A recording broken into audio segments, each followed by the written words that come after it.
하나님은 우리에게 자유의지를 주시는 분입니다. 우리 자유를 굉장히 존중하시는 분입니다. 우리 의견을 존중하시는 분입니다. 근데 때로는 우리 의견을 무시하고 원치 않는 것을 강요하시는 경우가 있습니다. 왜 그럴까요? 그것은 우리가 영적으로 어리기 때문에 그래요. 철이 없어서 그래요. 어리다는 내용이, 이 단어가 부정적으로 쓰일 수 있겠고 긍정적으로도 쓰일 수 있습니다. 긍정적으로 쓰이는 경우는 영어로는 childlike라 그래요. 어린아이 같다, 정직하다, 겸손하다, 순수하다, 그런 좋은 의미로 쓰이는 거죠. 그러나 부정적인 경우로 쓰일 경우에는 영어로는 childish라고 합니다. 유치하고 철이 없는, 미래를 내다보지 못하고 당장 자기의 그 욕구에만 관심을 갖는 그런 경우를 말합니다. 그래서 아이들이 먼 미래 내다보지 못합니다. 당장 맛있으면 사탕 찾고 달라 그러고, 아이스크림 좋아하고, TV 보는 것, 오락하는 것 좋아하고. 그러나 부모님은 아이의 미래를 위해서 실은 야채도 먹이고, TV 그만 보게, 오락 그만두게 하고, 그리고 때로는 몸에 좋은 약도 주는 거죠. 몸에 좋은 약이 입에 쓰다 그런 말 있죠. 혹시 자녀 키우다가 어머니 입에 쓴 약 주세요, 그런 아이 있습니까? 찾아보기 힘들죠. 철이 없어서 잘 몰라요. 그러나 부모는 아이의 미래를 위해서 좋은 것을 주는 것이죠. 그런데 하나님 아버지는 육신의 우리 부모님보다 훨씬 더 차원이 높으세요. 우리하고 하나님하고 질적 차이가 있습니다. 그래서 하나님 보시기에 우리는 너무너무 철이 없어요. 하나님의 관심은 먼 미래에 있습니다. 하나님의 관심은 우리가 천국 가는 것이고, 천국에서 큰 상 받는, 천국에서 큰 자 되는 것이 하나님의 궁극적 목표입니다. 이 목표를 두고 우리를 인도하시는데, 우리는 어린아이처럼 철이 없어가지고 우선 당장 여기서 좀 부유하게, 건강하게, 편안하게 살기를 원하는 거죠. 그렇지 않습니까? 뭐 천국, 그건 나중의 문제고, 우선 당장 좀 이 땅에서 편하게 살았으면 좋겠다, 그런 생각이 있는 거예요. 훈련 많이 받아서 주님 일 많이 하고 상 많이 받아야지, 뭐 그렇게 생각하는 사람도 있겠지만, 천국 가서 상 조금 적게 받더라도 이 땅에서 좀 더 편하게 부유하게 살면 좋겠다, 그런 생각도 있는 거죠. 그래서 하나님은 철없는 우리 생각대로 따라가는 것이 아니고, 때로는 필요한 고난을 통해서 우리를 훈련시켜 주시고 우리를 바로잡아 주시는 겁니다. 가난, 질병, 사고, 실패, 인간관계의 갈등, 이 모든 것들을 한마디로 통칭해서 고난이라고 표현할 수 있겠습니다. 이 세상에 고난 좋아하는 사람이 있습니까? 하나님 고난 주세요, 그렇게 기도하는 사람은 없어요. 또 그렇게 기도할 필요까지는 없어요. 그러나 때로는 고난이 필요한 경우도 있습니다. 때로는 건강보다 더 좋은 질병이 있을 수 있고, 때로는 성공보다 더 좋은 실패가 있을 수 있어요. 그때는 하나님께서 건강 대신 질병을, 성공 대신 실패를 줄 때도 있습니다.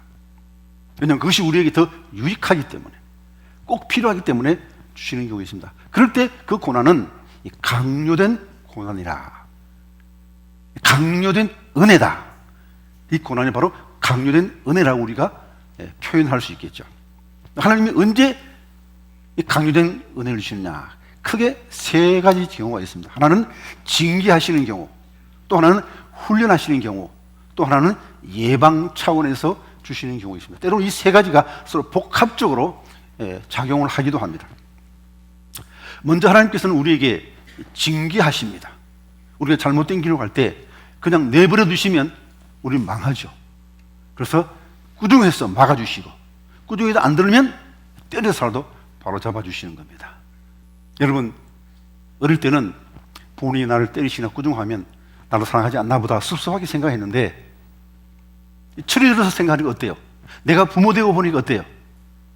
때릴 때 역시 사랑의 마음으로 때리시는 것이고, 꾸중할 때 그때 부모님의 마음도 더 아픈 거예요. 하나님도 마찬가지죠.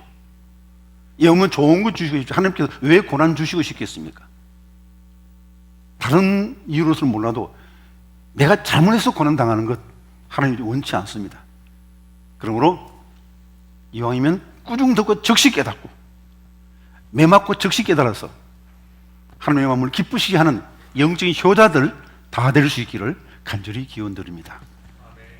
두 번째 경우는 훈련을 위해서 고난을 받는 경우입니다. 훈련은 잘못해서 어려움을 겪는 거 아닙니다. 아무 잘못 없는데도 어려움을 겪는 거예요. 그런데 이 훈련의 강도, 훈련의 종류, 훈련의 기간은 사람 따라 다 달라요. 우리 얼굴이 다 다르게 생겼잖아요. 성격 다 다르잖아요. 각자의 사명도 다 달라요. 그래서 훈련한 종류도 다 다릅니다. 왜 나만 이렇게 힘들게 하나? 딴 사람 보니까 별 어려움 없이 편하게 지내는 것 같은데 하나님이 나만 미워하시나? 그런 생각할 필요 없습니다. 내게는 남다른 삶이 있기 때문에 남다른 훈련이 주어지는 겁니다. 그래도 나는 딴 사람보다 더 심한 훈련 받는다, 그런 생각이 들면 이렇게 생각하면 어떨까요? 자, 장교가 있고 사병이 있습니다.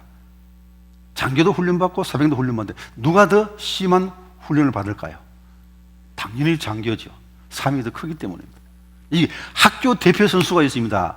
국가 대표 선수가 있습니다. 누가 더 강한 훈련 받겠습니까? 당연히 국가 대표 선수죠.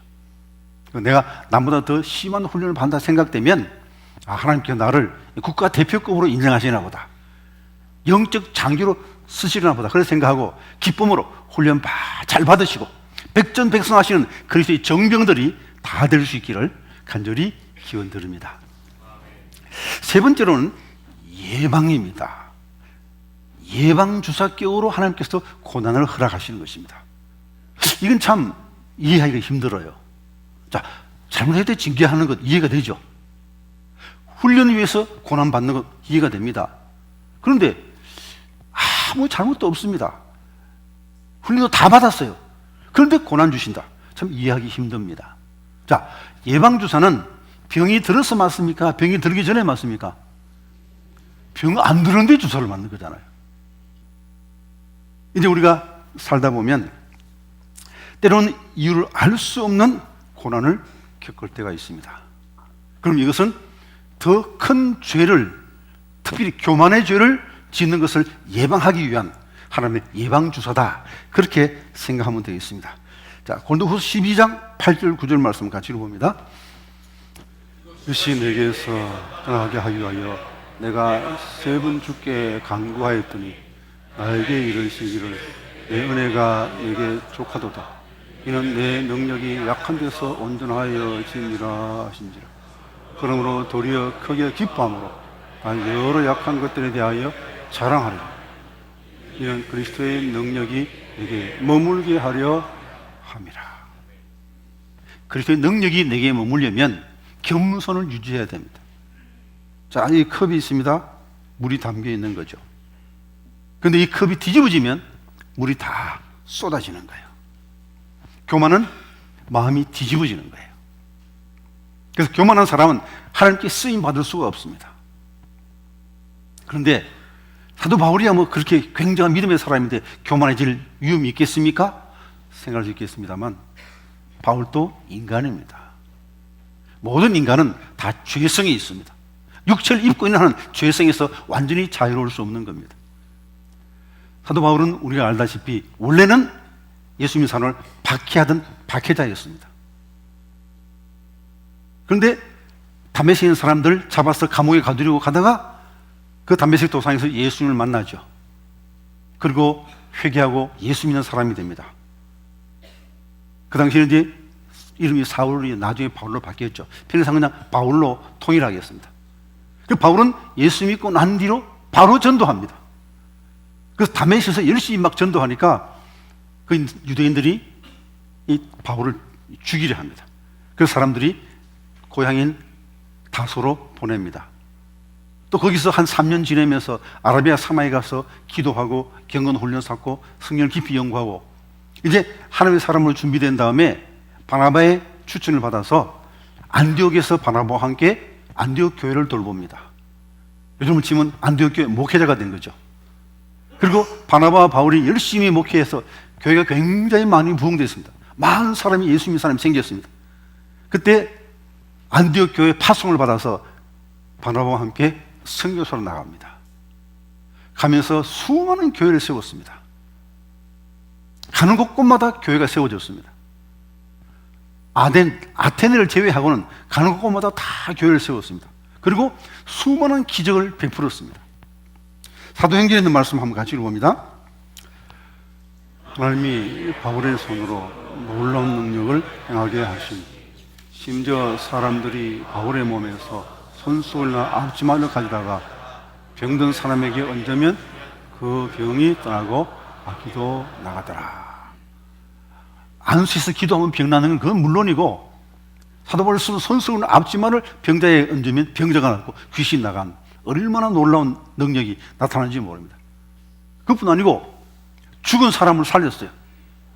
유두라는 청년이 삼청루에서 설교 듣다가 졸다가 떨어졌는데 바울이 기도로 살려냈습니다. 뿐만 아니고 셋째 하늘에 올라가는 놀라운 신비한 체험을 합니다. 그 당시 세계관으로는 첫째 하늘은 새들이 날아다니고 구름이 있는 그것이 바로 첫째 하늘입니다. 둘째 하늘은 악한 영들이 거하는, 공중의 권세 잡은 악한 영들이 거하는 곳이 바로 둘째 하늘입니다. 셋째 하늘은 하나님이 계시는 곳입니다. 천국을 말하는 것이죠. 셋째 하늘에 갔다는 것은 바로 천국에 갔다 왔다는 겁니다. 죽음을 맛보지 않고 천국에 갔다 온 신비한 체험까지 했습니다. 자, 수많은 교회를 세웠습니다. 사도 바울 최고, 바울 성사 최고, 칭송이 자자합니다. 기도만 하면 병자가 낫습니다. 죽은 사람까지 막 살아납니다. 거기다가 천국까지 보고 왔으니 교만해질 가능성이 굉장히 많은 거죠. 그래서 하나님께서 육체의 가시를 통해서 그를 겸손하게 만들어 주신 겁니다. 그 육체의 가시가 무엇일까? 안질릴까? 간질릴까? 연구합니다만 많은 사람이 간질릴 거라고 생각합니다. 저도 간질이 맞을 거라고 생각합니다. 간질이 알다시피 발작합니다. 멀쩡하다가 입에 거품 풀고 발작합니다. 만약에 지금 제가 설교하다가 갑자기 발작해서 막 입에 막 거품 품고 팔다리 떨고 그러면 어떻겠습니까? 설교 듣는 사람이 얼마나 시험에 들겠습니까? 이런 일이 한번 생길 때마다 사도 바울의 마음이 녹아지는 겁니다. 겸손해질 수밖에 없는 거죠. 하나님 자비와 긍휼을 베풀어 주십시오. 기도할 수밖에 없는 거죠. 그래서 그의 교만을 예방해 주신 것입니다. 교만은 사람이 저지를 수 있는 가장 죄질이 나쁜 죄예요. 사탄이 지은 죄가 바로 교만 죄입니다. 아담하고 왜 선악과 따먹었습니까? 교만했어. 하나님처럼 되고 싶었어. 이거 따먹으면 하나님처럼 된다는 그 뱀의 유혹에 빠져서 따먹었습니다. 하나님처럼 되고 싶은 마음, 이 마음이 우리 모두의 마음속에 있는 거예요. 조금만 칭찬 듣고 조금만 일이 잘 풀리면 내가 최고지, 칭찬받고 싶고, 열심히 교회 일을 하는데 몰라주면 서운합니다. 더 칭찬받고 싶습니다. 높임받고 싶습니다. 이런 마음이 들 때 하나님이 때로는 예상치 못한 빨간 신호등을 보냅니다. 스톱! 그러면 멈춰 서셔야 됩니다. 계속 일하려고 고집부리보다는 멈춰서서 하나님과의 관계를 재점검해야 됩니다. 그리고 내가 처음 예수 그리스도를 나의 구주로 고백할 때 그 첫 겸손이 있는지를 확인하셔야 됩니다. 갈라디아 2장 20절 말씀 같이 읽어봅니다.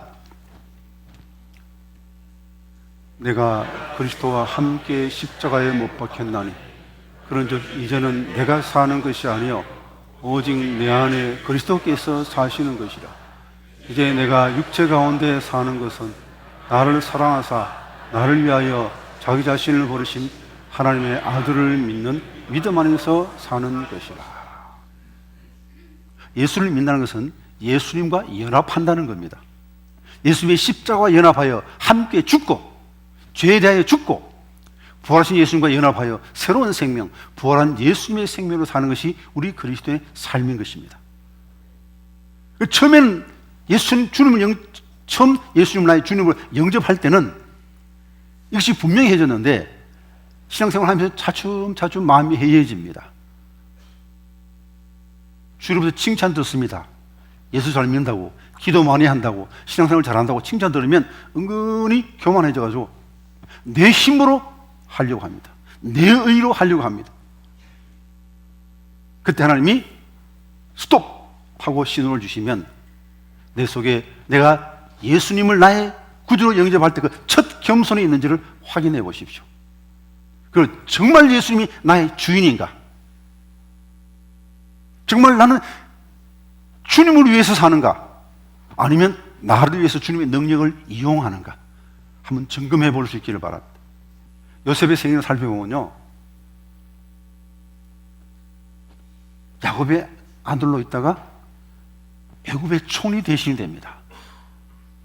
그리고 굶어 죽을 뻔한 가족들을 다 구원하고, 근데 야곱의 12아들이 불과했던 그 이스라엘 족속이 하나의 민족이 되게 하는데 결정적으로 쓰임받은 위대한 믿음의 사람입니다. 그럼 요셉의 생애 가운데서 불필요한 고난은 무엇일까요? 형들에게 팔려서 애굽에 종살이 되는 것, 그 불필요했을까요? 애굽에 만약 팔리지 않았더라면 어떻게 애굽의 총리 대신이 됩니까? 17살 나이에 팔렸습니다. 그때 갔기 때문에 애굽의 언어를 잘 배워서 나중에 총리가 될 수 있지 않았습니까? 그럼 그 블레시 같은 그 여자 때문에 간감으로 몰려서, 보디바라 아내 때문에 간감으로 몰려서 감옥에 갔는데 그건 불필요한 겁니까? 감옥에 가지 않았더라면 술 맡은 관원의 꿈을 해모할 기회가 없었을 것이고, 그랬다면 바로의 꿈을 해모할 기회도 없었을 겁니다. 그 못된 여자 때문에 억울하게 감옥에 갔지만 그것 때문에 술 맡은 관원을 만났고, 그것 때문에 바로의 꿈을 해몽해서 총리가 될 수 있는 기회가 열린 겁니다. 그리고 몇 살에 총리가 됩니까? 30살, 30에 총리가 됩니다. 30은 그 당시에 사람이 관직에 오를 수 있는 가장 어린 나이입니다. 30 전에는 관직에 오를 수가 없어요. 30 전에는 공적인 생일을 할 수가 없어요. 그래서 예수님도 30에 공생일을 시작하신 것 아닙니까? 그러니까 하나님은 요셉을 훈련하시되 최단시간에 훈련시키고 30 딱 되자마자 총리로 쓰신 겁니다. 하나님은 최소한의 고난으로 최대 효과를 거두시는 분입니다. 그럼 내 삶 속에 일어나는 모든 것들은 불필요한 것이 아니고 꼭 필요한 것이었다는 것입니다. 저도 제 생애를 쭉 돌이켜보니까 불필요한 건 뭐 없었을까? 유학 마치고 돌아오는데 한 8개월 동안 아무 일도 하지 못하고 백수로 있었는데 그건 좀 시간 낭비가 아닐까? 그렇게 생각해 봤습니다. 사실 뭐 제가 뭐 공부를 잘해서 뭐 자금 받아서 간 것도 아니고 39 늦은 나이에 그 퇴직금 탈탈 털어가지고 공부하고 왔는데 딱 돈이 3년씩밖에 없었습니다. 그 3년 안에 학위를 받았습니다. 그럼 돌아오는데 아무랑 상의하지 않고 그저 심각한 기도도 하지 않고 그냥 형식적으로 기도하고 그냥 돌아왔습니다. 하나님 은혜를 공부 잘 맞았으니 이제는 주님 사용해 주십시오. 큰 교회 가라면 큰 교회 갈 것이고 작은 교회 가라면 작은 교회 갈게요. 도시에서 목회하라면 도시에서 목회할 것이고 시골 가라면 시골 가겠습니다. 신학교 와서 교수하라면 교수할 것이고 선교사 하라 그러면 선교지 가겠습니다. 뭐든지 보내주시면 가겠습니다. 제일 먼저 오라는데 그것이 바로 하나님의 명인 줄 알고 그대로 따르겠습니다. 어때요? 기특하지 않나요? 제가 생각해도 참 기특한 것 같아요. 근데 지금 돌이켜 생각하니까 엄청 교만한 기도죠. 그래, 목회학 학위 있고 선교학 학위 있으니까 목회도 할 수 있고 선교도 할 수 있고 다 할 수 있다. 그런 생각이 제 속에 있었던 것 같아요. 근데 하나님이 아무 데도 안 불렀어요. 큰 교회도 안 부르고 작은 교회도 안 부르고 도시교회도 안 부르고 농촌교회도 안 부르고 선교사도 안 쓰시고 신학도 안 쓰시고 아무도 오라는 데가 없습니다. 큰일 났어요. 퇴직금 탈탈 털어가지고 공부 마치고 왔는데 당장 끼니가 걱정입니다. 그러니까 제 마음이 점점 낮아졌습니다. 한 달, 두 달, 석 달, 넉 달, 한 6개월쯤까지가 더 마음이 낮아져가지고 모든 교육자들 다 위대하게 보이고 존경스러웠습니다. 교육 전사가 부러웠습니다. 야, 저 교육교사님은 그래도 주일마다 설교할 수 있잖아. 난 설 강단이 없는 거예요. 한 8개월 되니까 정말 마음이 바짝 나아졌습니다. 제가 마치 길가에 풀썩이는 먼지보다 못한 존재구나, 그렇게 느껴졌습니다. 간절히 하나님께 그때 매달렸습니다. 하나님, 임재를 주십시오. 하나님, 제발 저를 버리지 말아주세요. 사용해 주십시오. 전에는 내 이렇게 공부인데 하나님 나를 안 쓰시겠나? 그런 마음이었는데, 이제는 하나님 제발 저를 버리지 마시고 사용해 주십시오. 임재를 주십시오. 간절히 기도했습니다. 거의 24시간 기도했다 해도 과언이 아닙니다. 밥 먹을 때도 밥 먹는 게 뭘 먹냐 그게 중요한 게 아니에요. 하나님 임재를 주십시오. 기도하면서 먹었습니다. 산책 갈 때도 경치 구경하는 게 아니고 주님 임재를 주십시오. 제발 저를 버리지 말고 사용해 주십시오. 기도하면서 걸었습니다. 잠잘 때도 꿈속에서 임재를 주십시오. 기도하는 꿈을 꾸었습니다. 그 24시간 기도했죠. 제 생애 가장 힘든 기간이었습니다. 그러나 그 시간이 제 생애 중에 하나님과 가장 가까운 사이였습니다. 그때는 마치 하나님과 얼굴을 대면하고 대화하는 듯한 그런 기도를 했습니다. 너무나도 달콤한 시간이었죠. 그래서 충분히 겸손하게 만든 다음에 주님께서 저를 승리교회로 인도해 주셨습니다. 겸손하게 만드신 다음에 주님께서 사용해 주셔서 곁길로 안 가고 무사히 은퇴할 수 있었습니다.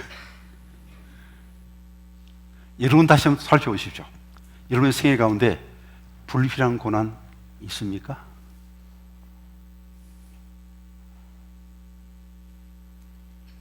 하나님이 필요해서 주시는 고난이라면 기쁨으로 감사함으로 받을 수 있기를 바랍니다. 스펄전하고 영국의 유명한 목사님, 역사상 가장 위대한 설교자 중 하나로 꼽히는 사람이죠. 설교 황태자를 불리는 사람인데 스펄전의 기도가 있습니다. 그는 평생을 통풍과 우울증으로 고생했습니다. 그러면서도 그 병을 짊어지고도 하나님의 사역을 잘 감당할 수 있었습니다. 오 여호와여, 나의 길이 아니라 주님의 길로 이끄소서. 그 길이 아무리 캄캄해 보여도 주님의 오른손으로 친히 나를 인도하시며 나를 위해 길을 골라주소서. 오 나의 하나님, 주님이 나를 위해 선택해 주소서. 그리하면 내가 곧바로 나아갈 것입니다. 주님이 나의 잔을 취하사 그것을 기쁨이나 슬픔으로 채우소서. 주님이 보시기에 가장 좋으신 대로 좋은 일이든 굳은 일이든 선택하여 주소서. 스펄전은 하나님이 자신보다 하나님이 더 스펄전을 사랑한다는 사실을 인정했습니다. 그리고 하나님이 자신보다 훨씬 더 지혜로운 분이심을 인정했습니다. 때문에 이것 주십시오, 저것 주십시오 아니고 주님이 원하는 것을 주십시오. 주님이 선택해 주십시오. 그렇게 고백할 수 있었던 것입니다. 여러분, 하나님이 여러분 자신보다도 여러분을 더 사랑하시는 것을 믿습니까? 하나님이 여러분보다 더 지혜로우심을 인정하십니까? 그렇다면 이제는 하나님께서 강요된 은혜로 우리에게 주실 때 그것을 기쁨으로 감사함으로 받고 날마다 은혜로 승리하시는 복된 승리교회 성도님들 다 될 수 있기를 간절히 기원드립니다.